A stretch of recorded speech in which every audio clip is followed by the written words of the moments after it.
Captain. Captain Calhoun. What is it, Mac? Noon sounding, sir. 76 fathoms. Sand shells and hake's teeth. Mm-hmm. Another day or so, we'll raise the Lizard. Then we're there. It done yet? Just finished. Hell of a quick turnaround this time. Won't give us long. What we do doesn't take long.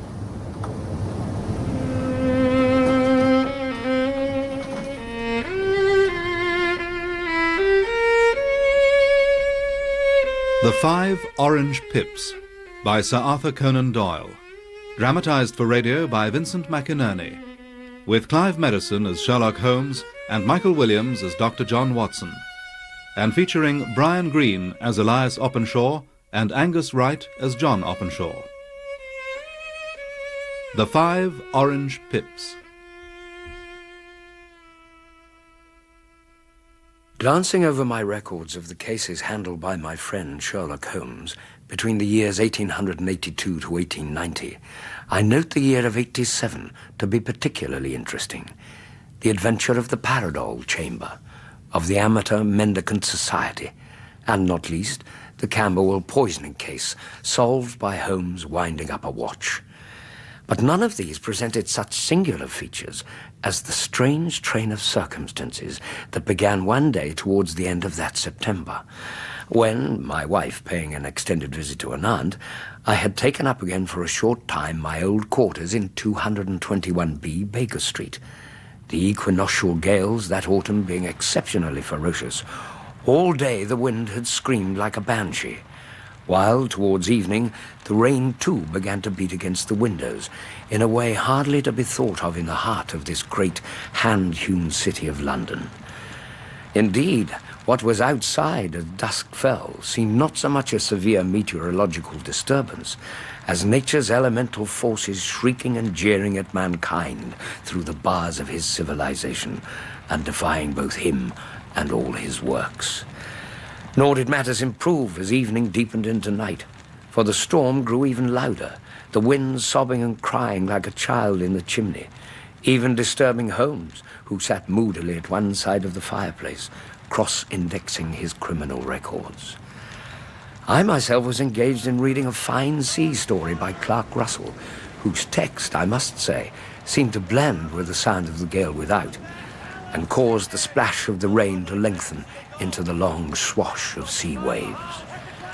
When suddenly, into my reverie, I heard, or thought I heard, the far-off reverberation of the doorbell. Why, Holmes, surely that was the bell. Some friend of yours, perhaps? Except for yourself, Watson, I have none, nor do I encourage casual visitors. Perhaps the wind is playing tricks. Or has maybe blown up a client? If so, it's a serious case, for nothing less would bring a man out in such weather. However, it is far more likely to be a crony of our landlady. Watson, the lamp onto the visitor's chair, while I get rid of these files. Come in. Mr. Holmes? The unknown caller, who I put at about 22, was well-groomed, trimly clad, and carried both refinement and delicacy in his bearing. He wore a long, shining waterproof, and carried a streaming umbrella in one hand, the other holding a gold pince-nez.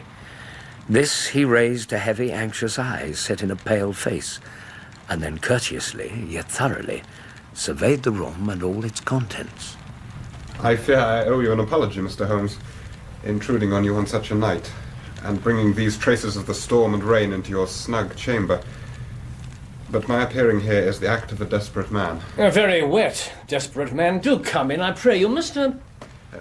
Openshaw, John Openshaw. Mr. Openshaw, and allow me to introduce you to my very good friend and associate, Dr. Watson. Mr. Openshaw. To whom I suggest you give your coat and umbrella to be put to dry on the hook, while I prepare something in the nature of a hot cordial over the spirit lamp. You come from the southwest, I see.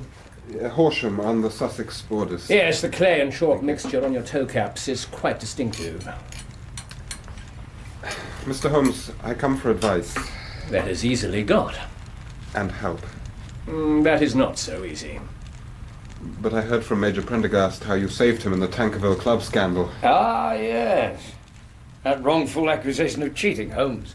That is most incisive. Which echoes Major Prendergast's opinion entirely, who said Mr. Holmes could solve anything. He said too much. I've been beaten 4 times, 3 times by men, and once by a woman. Even so, what is that to your successes? Mr. Holmes, what I have here is no ordinary case. None are that come to me. I am the last court of appeal. But now drink this, draw this chair to the fire, and give me the initial facts, and afterwards I will question you as to the more important details. Thank you. Well, my name, as I have said, is John Openshaw. Although, to begin with, we must go back to my grandfather, who had 2 sons. My father, Joseph, and my father's brother, my uncle, Elias. Men who went different ways. My father opened a small factory in Coventry. She enlarged at the invention of bicycling. It was he, in fact, who patented The Openshaw unbreakable tire. I knew it. The man who advanced the use of the tangent spoke, if I'm not mistaken, and cemented solid India rubber tires into steel fellers. Why, I have them fitted to my own machine. Really, Watson, congratulations, Mr. Openshaw. The doctor is right. My father was involved in all of those things, and so successfully that he was able to retire quite early on a handsome competence. Which brings us to your uncle. Yes. A difficult man? Difficult and different. Well, England not being big enough to hold him when young, he emigrated to America. Florida, to be precise. He became a planter and did very well. At the time of the Civil War, he fought for the South, reaching the rank of colonel under Hood, then retiring back to his plantation when Lee surrendered to Grant at Appomattox Courthouse on Palm Sunday of 1865. Though not to stay. No. Unable to stomach the Republicans or their policies, 4 years later, in '69, he brought his fortune back to England, buying a small estate in Sussex near Horsham. Where you have journeyed from today. Yes. And a sad and frightening journey it has been. But to return to Elias. When he resettled in England, he did so in a bizarre and willful fashion, never venturing into Horsham itself, taking little exercise, mainly smoking and drinking to excess. It is surprising the opportunity arose for you to meet him at all. Men of your uncle's habits being generally fierce-tempered and solitary by inclination. Family papers needed signing. And as sole heir to the Openshaw name, I suppose, too, he was curious about me. Whatever. In 1878, when I was 12 or so, my father and I were invited, perhaps summoned is a better word, to Horsham, where for the first time I met my uncle Elias. Mr. Joseph Openshaw and Master John Openshaw, sir. Oh, yeah, well, thank you, Mary. Tea in 15 minutes for my guests. Yeah, I'll take the usual. Yes, sir. Well, Joseph. Elias, how are you, brother? Prosperous, in good health. And you? Much the same, being able, like yourself, to retire early and devote myself to my work on the mechanics of the bicycle. That's a pleasing prospect, brother. You're slightly overgrown. Your sundial looks interesting. Tudor, perhaps? Maybe the boy'd like to play out there. Why, yes, Uncle. Thank you. Now, skedaddle, son. Now, you watch that pool near the hedge. It's deep and it's weed-bound. Fine lad, Joseph. So, that's how you made your money, huh? Peddling bicycles. The Openshaw unbreakable tire. Yeah, well, I made mine peddling slaves and guns. Wherever a man's talents lie. Well, I sure knew where mine did. I tell you, I was a man set fair. Oh, but the South changed. Lincoln, freedom, philanthropists and flag waggers. My flag was blue on red and 13 white stars. The one most of my friends were buried under. That was Sherman, a Vandal chief. Now, you know what Sherman did in Carolina. I know that after Lincoln's Freedom Proclamation of 1863, 10,000 citizens of Birmingham sent him a congratulatory message. Including your good self, eh? My works were at Coventry, brother. Oh, well, that's not so far. All right. Now, we've each shown his colors. I guess there's little chance of an alliance. So let's to business. Business? The boy out there. Your son, John. I'm not sure I follow. You know, I'm a rich man, Joseph. A rich man without an heir. Ah. But blood is blood. Now, you mind if we discuss him a little, brother? He is your nephew? He sure is. He goes to school. Where we live is rather remote, so he has a tutor. And play? Cricket? Rugger, rowing, all of that? He tends to find his own. Swimming in summer in the stream, skating in season. Sometimes, I believe, he plays at indoor games with Cook. Oh? Backgammon, draughts, and the like. Now, Brother Joseph, I have a proposition. As I remarked, I'm a rich man. A rich man who lives alone. Now, your son also seems to live mainly alone. I object to that, Elias. I may not be able to devote all the time I might like to the boy, but... But I can. Oh, sure, now he can have his tutors, but I'm the one he'll really learn off. And inherit my fortune if he comes up to scratch. Now, what do you say? It's a generous offer. More than generous. And with distinct possibilities of widening John's horizons. But such a decision, such a very large decision, must be his alone. Then let's consult the oracle. So call him in, brother. Call him in, and we'll listen to him settle his fate and his estate. You elected to remain, of course. And never regretted it. Singular, yes. Fierce and quick-tempered. Foul-mouthed when angry. A drunkard. But before I was 16, I commanded both my uncle's household and his financial affairs. An education indeed. I could never be what he wanted, of course. These hands could never swing a saber, nor this mouth command his strange oaths, nor my belly contain the varieties and amounts of liquor he drank. But even so, we understood each other. We liked each other. Even loved each other in our own ways. And it was to me he trusted the keys of every room and cabinet. Except one, I think. Now I see why Major Prendergast set me in your direction, Mr. Holmes. A man like your uncle would have secrets, could hardly escape them. They would be hidden away somewhere in his house, I am right? A room among the attics. Invariably locked, and nothing to be seen through the keyhole but old trunks and bundles. Locked doors are not. Secrets have a nasty habit of coming to light. As did those of my uncle. Mr. Holmes, I think I must push back the chair, if I may. Your fire has destroyed all memory of the storm except its noise. Listen to that wind, gentlemen. Oh, who would be a mariner tonight, I wonder, outlying on an icy yard above the seething ocean. Poor souls. To have to earn a crust thus in such weather. Mr. Openshaw, Dr. Watson. It all really began one morning in 1883, 5 years after I had come to him. I had gone down to breakfast and just ordered some kedgeree from Mary when I noticed something laying on the table in front of my uncle's plate. Something exceedingly unusual. Mary? Yes, sir. What's this? Why, it's a letter, Master John. Yes, but my uncle doesn't get letters. His bills are paid in cash. He has no acquaintances. Morning. Mary, lots of coffee. You fixed for Lawyer Fordham to come today, John? Bringing the papers directly after breakfast, Uncle. Which means to breakfast. Save him the expense of his own. Yeah, when did this come? First post, sir. I didn't want to disturb you. Sure. Pondicherry postmark. India, eh, John? East Coast, I believe, Uncle. South of Madras, strong French connections. Oh, missionaries, I bet. Looking for contributions. Lawyers and missionaries. And all in one day. I wonder where they got my name. Oh, open it, will you, John? Mary, where's that coffee? Well, was all right? An appeal to convert and feed the Hindu, huh? Well, come on, boy. I rather think it's a joke, Uncle. Joke? Oh, what sort of joke? Well, just that all that is in the envelope is... Well, look.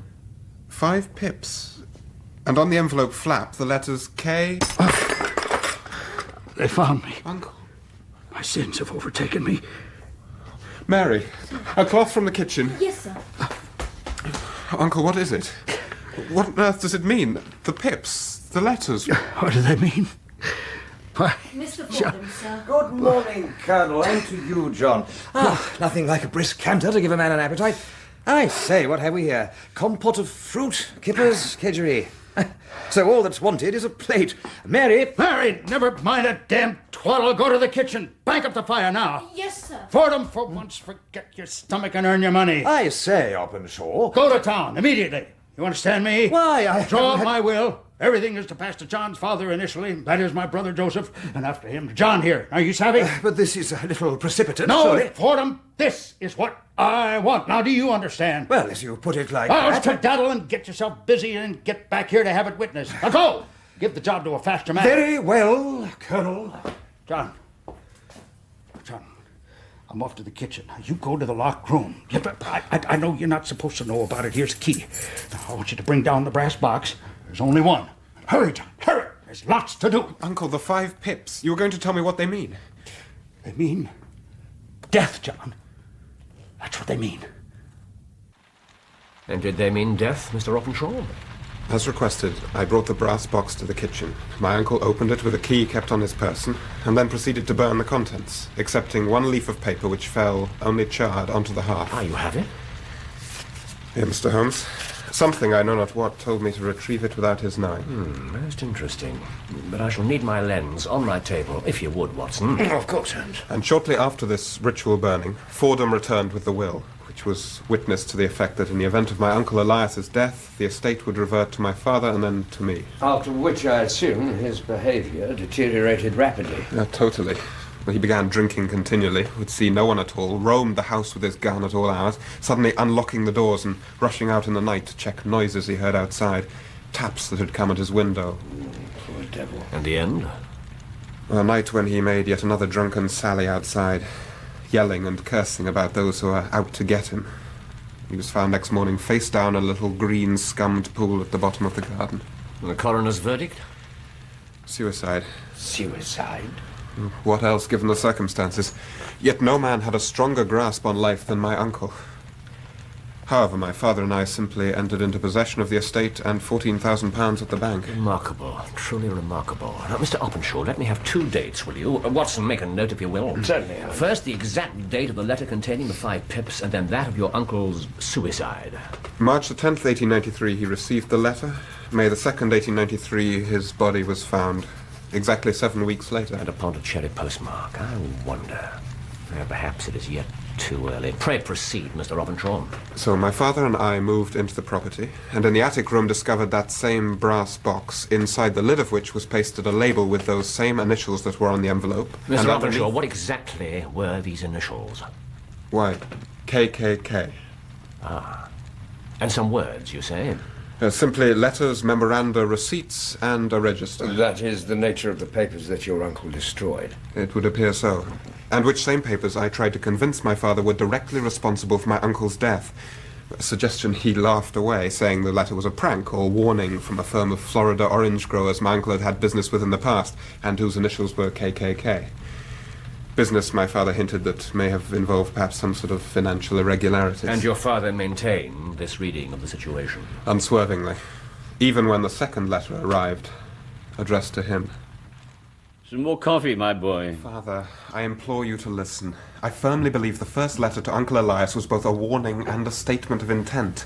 I believe this one to you is also a warning, plus a request. A request of which you must take notice. To put on the sundial papers that no longer exist, that Elias burnt.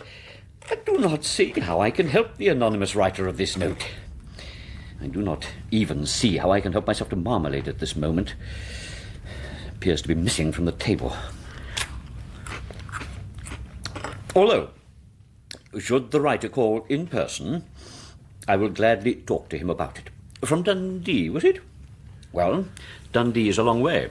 So is Pondicherry. John, I really see no use in pursuing this line again. Elias's death was self-inflicted in more ways than one. I don't know about you, my boy, but I find this toast rather crusty this morning. At least let me contact the authorities on your behalf. To lay what before them? My father's safety. Oh, very well. You recall Major Freebody, who commands the forts on Portsdown Hill, and who is continually inviting me over there to look at some lighting apparatus he has evolved, which he hopes to fit one day to his bicycle, though mark my words, it is the likes of Freebody who will have these wonderful machines of ours subject to Acts of Parliament before he's finished. Father... However, to calm your fears and satisfy his self-aggrandizement, I suppose for a few days, certainly no more than a week. How will that suit you? I could hardly speak, so relieved was I at my father's decision. As I imagined, the further he was from home, the further from danger. Then, on the second day, I received a telegram to contact the Major. My father, having apparently missed his way the previous twilight, had been found at the bottom of one of many deep chalk pits in the area. Nothing missing, no signs of violence. Death from accidental causes. Sympathies, Mr. Openshaw. Thank you, gentlemen. But that was nearly 3 years ago, and not directly what brings me here today. Then what does, Mr. Openshaw? These. Which arrived in a letter yesterday morning, and this time addressed to me. Good Lord. And the postmark? London, Eastern Division. The message? To put the papers on the sundial, and signed with 3 Ks. And what have you done? Nothing. Nothing? Well, to tell the truth, gentlemen, my first feeling was one of complete helplessness, like a rabbit transfixed by a snake. I seemed to be in the grip of some relentless, inexorable evil. Well, then I thought of my uncle's fighting spirit and decided I'd make a stand. Good man. And so went to the police, who listened with a smile. But my standing and my dreadful earnestness eventually persuaded them to allot me a man. Who is where? Horsham. His orders are to stay in the house. But why did you not come to me at once? I did not know who to turn to. This morning, however, I decided as a gesture to come to town, which is how I met Prendergast, who directed me to you. And well he did so. But you've left it late. Very late, however. So, first the paper. Watson, the lamp directly overhead, if you will. Yes, these charred edges make it difficult. It's March 1869. 4th Hudson came, same old platform. 7th set the pips on Macaulay, Swain, and Paramore of St. Augustine. 9th Macaulay cleared. 10th John Swain cleared. 12th visited Paramore, all well, which I think is all we'll get. Now, this is your uncle's hand, Mr. Openshaw, on this scrap. Without doubt. What do you think, Mr. Holmes? That you return home immediately and put this remnant in the brass box, plus another note signed by yourself explaining the burning of the other papers. You must write this in a way that will carry conviction, and put the box on the sundial as instructed. And this will satisfy them? I think it may deter them, to give us extra time to discover their identities and invoke the law. You can really do this? If Holmes cannot help you, Mr. Openshaw, no one can. Then I will return immediately. Here, let me help you with your coat. If the sun or the wind is anything to go by, you will still need it. You go back by train from Waterloo? Thank you.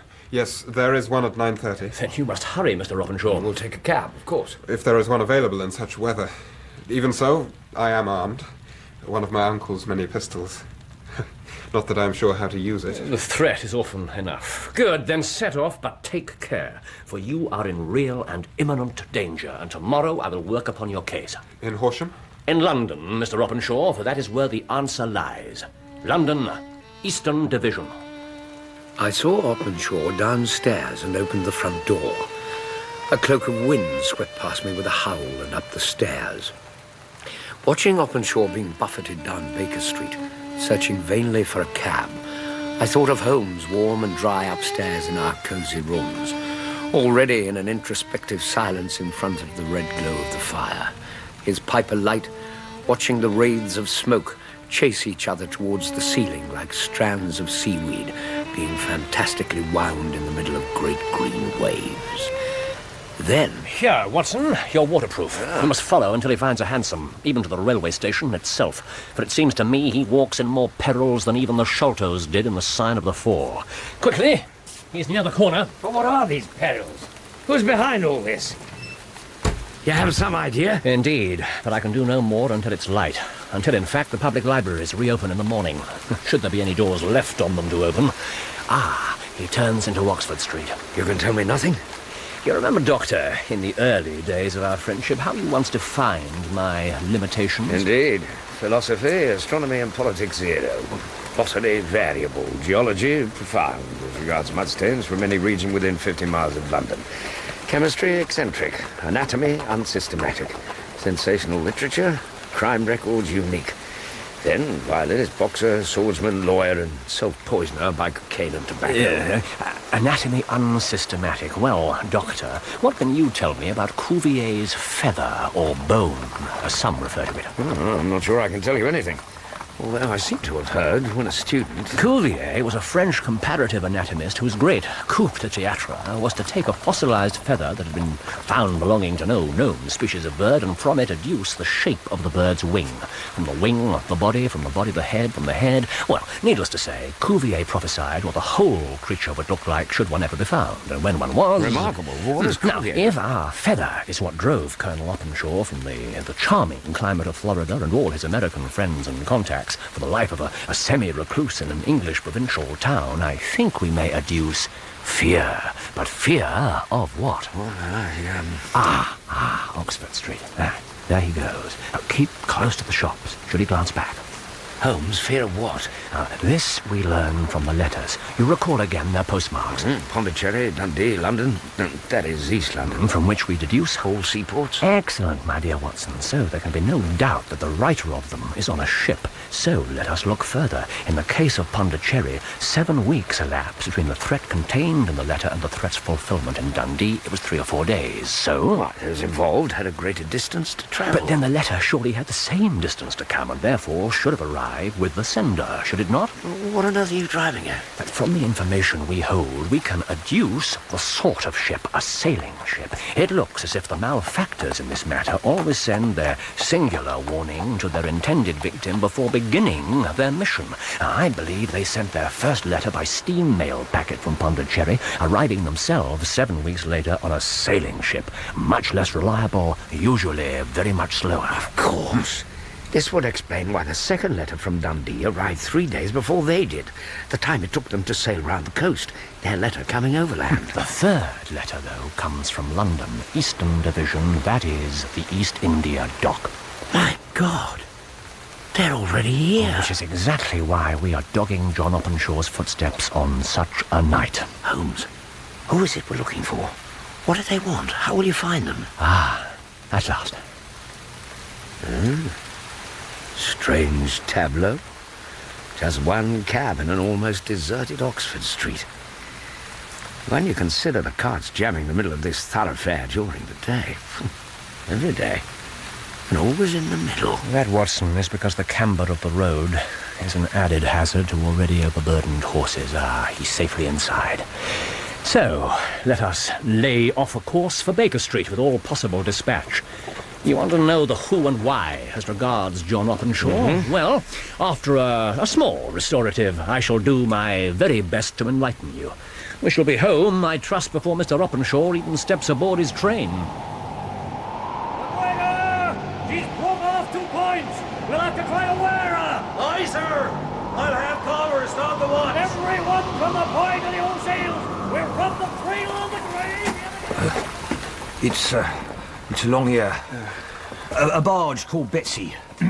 My mate will let me lie up there till my ankle's healed.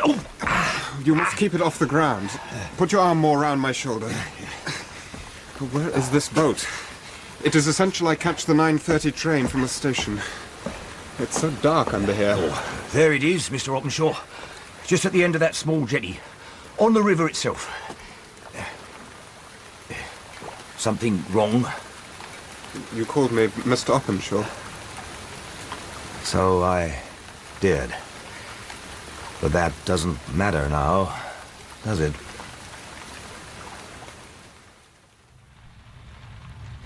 Here you are, Doctor. Thanks. While I put this towel to use, oblige me by handing down the letter K of the American Encyclopedia from the bookshelf, would you? You see, one person couldn't possibly have carried out the 2 murders. They were simply too well planned and executed. Openshaw's uncle Elias was a strong, capable, determined fighter. To subdue him and hold his head under in a pond would require 2, maybe 3 equally determined men. The sort of men who battle daily with the sort of weather we are now experiencing outside, and for whom a fall into the raging ocean and loss of life itself is simply another part of the daily round. Thank you.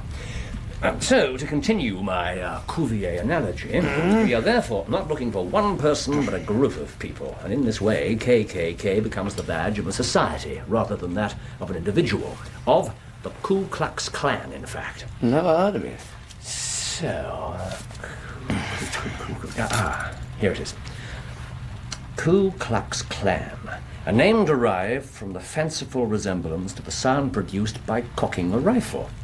Terrible secret society formed by ex-Confederate soldiers in southern states, notably Tennessee, Louisiana, Carolinas, Georgia, Florida, terrorizing of Negro voters, murdering and driving from country those opposed to its views. Outrages usually preceded by warnings sent to marked man by a fantastic but generally recognized shape, sprig of oak, melon seeds, or orange pips. Yes, in spite of best efforts of the United States government, movement flourished until eventually 1869, movement seemed rather suddenly to collapse. The time Elias came back to England. Bringing with him the papers. Papers, I suspect, that would perhaps now incriminate some of the first men of the South. Yes, now consider again the leaf that fell from the fire. Sent the pips to A, B, C, A and B, leaving the country, C being visited with, I fear, a sinister result. Now this was evidence to be destroyed or suppressed at any cost. A task given to the men from the ship. But the papers are no more, and Elias dead. There is now no more danger to anyone involved in this society. Well, the pursuers are not to know this, at least not until tomorrow when they find John Openshaw's note. Will they believe it? I have no idea. You see, I think the men questioned Elias before drowning him, but would have had no means of deciding the truth, because Elias would have claimed all the papers burned, but had nothing to show them one way or the other. But with the proof now of the charge sheet... Would they not have searched the house after killing Elias? No, they would have expected Elias to live alone, given his character. Would not have allowed for his nephew being there, and secrecy is essential to the aims of their society. And once Elias was dead, of course, only the papers could then incriminate the principals. Indeed. So they threatened John's father, Joseph, for them. A stubborn man, he refused to make known what he knew, which cost him his life. But, as it said in the encyclopedia, they exist through fear, and will now hope to have scared Openshaw to the point where he'll give them anything he has. What devils? What do you intend to do? Deliver them to the law. But how? When you've no idea where they are? When there are 1,000 ships in the East India docks? That is tomorrow. For tonight, hand me my violin, and we'll try to forget for half an hour the miserable weather outside, and still more miserable ways of our fellow men.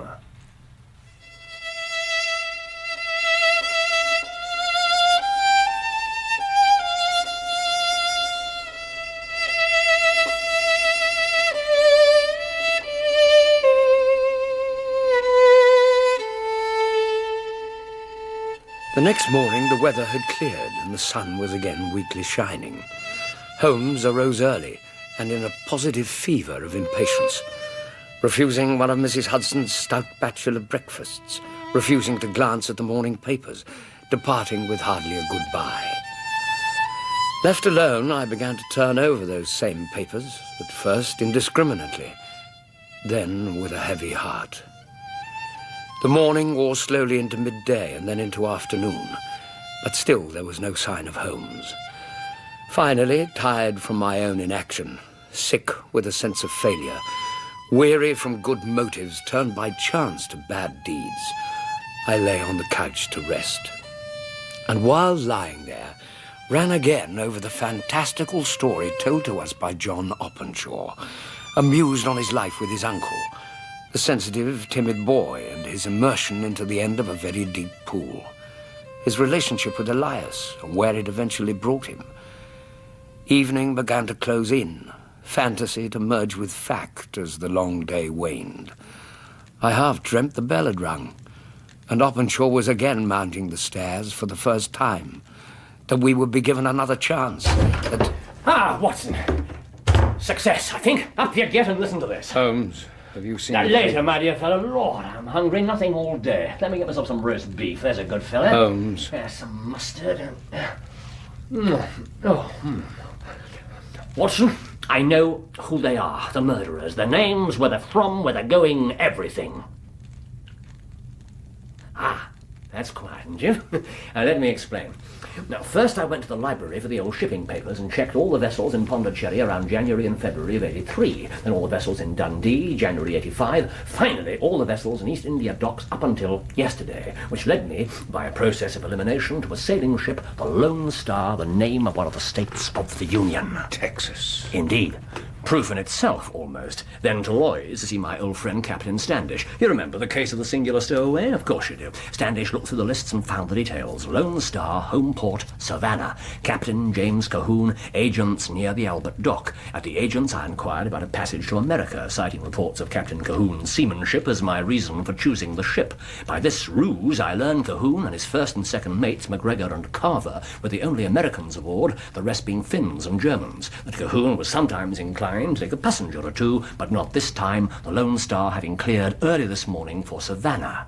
I realized immediately that Cahoon and his associates must have collected the paper from the sundial late last night prior to sailing this morning.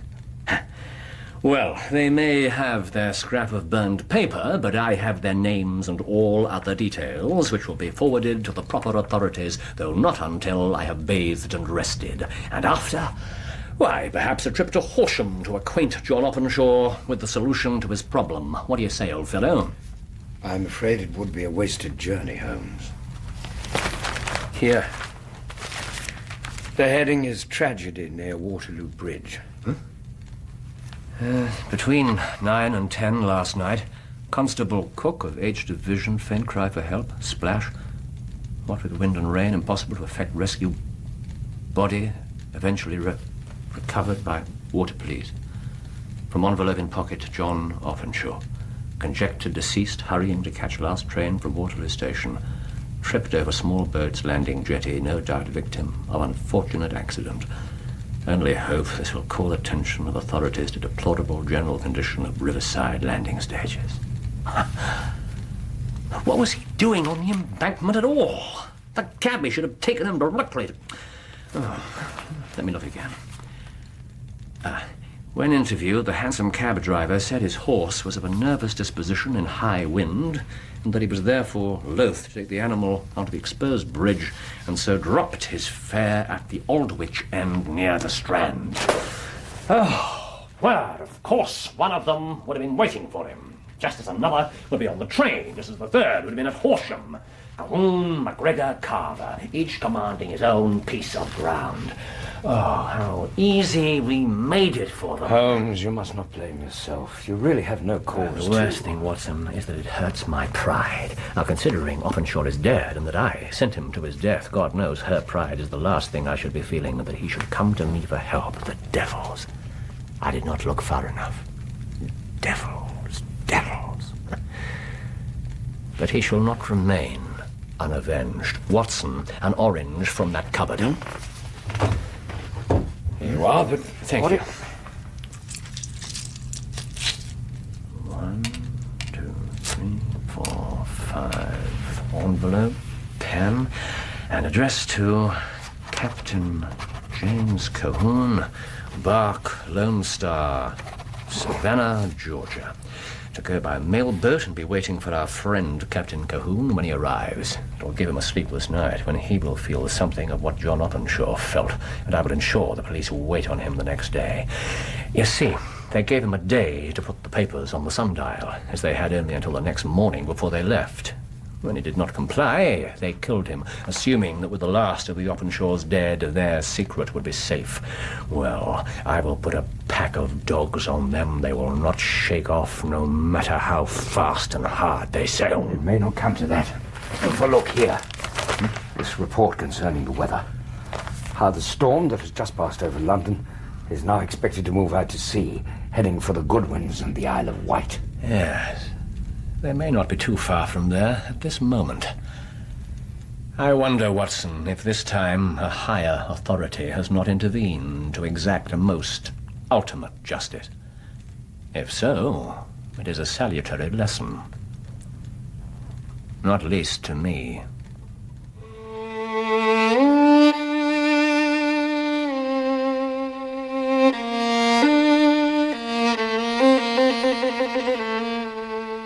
And so, we think it transpired. For the Lone Star never made port, and for all we know, Holmes's letter, with its dried-up orange pips, still lies yellowing in an agent's office in Savannah. Some long time later, Holmes again had occasion to meet Captain Standish of Lloyd's on another matter. And not unnaturally, the name of the Lone Star eventually came up between them. After a moment's pause, Standish mentioned how, months before, the skipper of a packet for Boston had claimed, far out in the Atlantic, to have seen a shattered sternpost swinging in the trough of a wave. The man had immediately called for his glass and turned it upon the splintered remnant of wood moving to and fro in the water.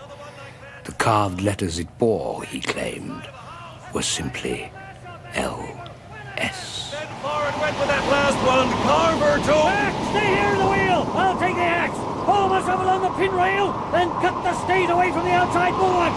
Try to keep it to the sea! We clear the mast, she might right herself! Give us a chance to move the ballast! Wish me luck, man! Captain! Captain Calhoun, no! Not yet! Wait! Coming on the quarter again! Look out, sir!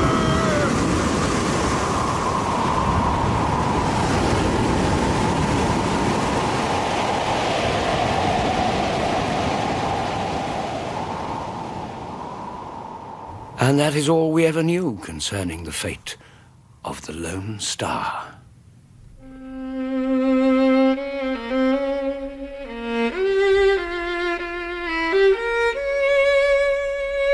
In The 5 Orange Pips, Sherlock Holmes was played by Clive Merrison and Dr. Watson by Michael Williams. Elias Openshaw was played by Brian Greene and John Openshaw by Angus Wright, with Danielle Allen as Mary the Maid, Michael Turner as Joseph Openshaw and Captain Calhoun, and Brett Usher as Fordham and MacGregor. The violinist was Leonard Friedman. The 5 Orange Pips was dramatized for radio by Vincent McInerney and directed by Patrick Rayner.